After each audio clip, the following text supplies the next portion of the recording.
आज़ादी का जश्न हो और मिली नगमों का जिक्र न हो, ऐसा मुमकिन नहीं। ये अब्सार अहमद हैं, जिन्होंने 8 साल की उम्र में दिल दिल पाकिस्तान सुना और फिर मिली नगमों के सहर में ऐसे गिरफ्तार हुए कि क़ब्ल आज़ादी से लेकर अब तक पाकिस्तान के 4,500 मिली और कौमी तरानों का एक बड़ा ज़ख़ीरा जमा कर लिया।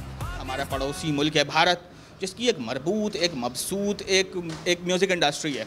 बड़े बड़े गुलकार, मौसीक़ार मौजूद हैं, मगर वहाँ पे मिली नग़मों की तादाद भी 2000 से 2500 के दरमियान है। पाकिस्तान अल्हम्दुलिल्लाह 4,500 से ज़ायद मिली नग़मे बनाए हैं पाकिस्तान ने, और बनते रहते हैं रोज़ाना, और रोज़ाना मैं समझता हूँ कि मेरे कलेक्शन में इजाफा ही होता रहता है। अब्सार ने नगर नगर की मुसाफत तय करके इस लाइब्रेरी को मुकम्मल किया, बल्कि वो दिलों को गरमा देने वाले तरानों के तख्लीक़कार भी हैं। फिरदौस पाकिस्तान की होगी ज़माने में, तो इस तरह पाकिस्तान बनने से पहले ही तहरीक पाकिस्तान के ज़माने में ही मिली नग़मात नशर हो रहे थे मुख्तलिफ़ रेडियो से, और जहाँ पे जो मुस्लिम अक्सरियती इलाके थे वहाँ के रेडियो स्टेशन से थे, वहाँ से मिली नग़मे नशर हो रहे थे।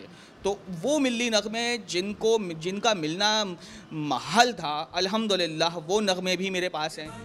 मिली नग़मों के बोल पाकिस्तान के लिए मोहब्बत के इजहार के साथ एक नारा भी होते हैं। अब्सार अहमद ISPR के ताउन से इस मिली वहदत के सरमाए को महफूज बनाने में मसरूफ़ है।